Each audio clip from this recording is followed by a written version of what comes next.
bring up a story, a woman that I've known for a number of years now, because her son, Robert Gattis, was on Delaware's death row for many, many years. He was not an innocent prisoner, and she fought for many years to get him off of death row, and she's going to come and talk to us about her name is Barbara Lewis, and she's going to come talk to us about the fight for her son and how that has worked out. All right, come on up here, Barbara.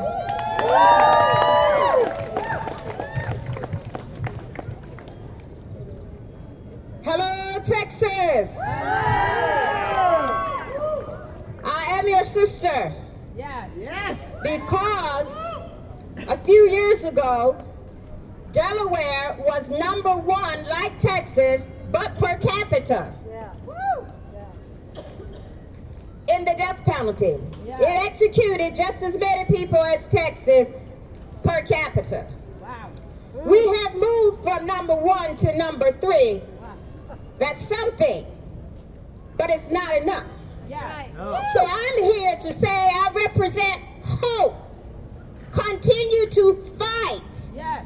For 21 years, when I was early 50 or not yet 50, my fight started. And because there was not innocence, and I'm not against paying a penalty for what you do, Yeah. but because I believed in humanity and everybody has a right to life Yes. and another chance. Yes. That's right. Because none of us live long enough to be pure and get the privilege of being free because we are pure. Yes. So if we aren't innocent, we have to give somebody else another chance. Yes.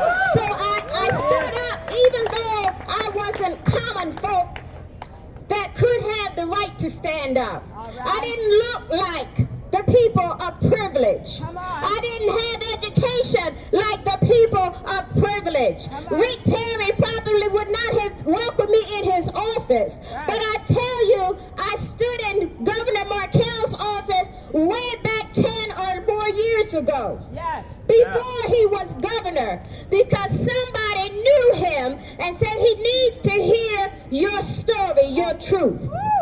Of course, we didn't know he was going to be the next governor, but we were planting seeds that he might understand somebody needs a man that will stand for right. Yes. So I said, you gotta get behind the vote before it even becomes an electee. Let somebody know what you represent and that you are the minority that will become the majority, and we will put in office people who are for the people.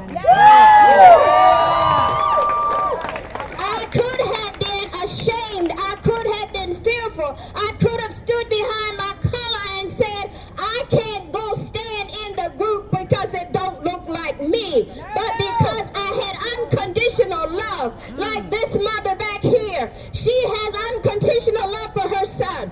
And there are others who have unconditional love for their family member. And I guarantee you, if you were in our shoes, you would have unconditional love too. And unconditional love will take you where nothing else can take you. Amnesty International, thank you, because you sent me overseas to share my story in countries without money I would never have gone. Norway, Switzerland, the United Nations. I went there on behalf of the death penalty being wiped out.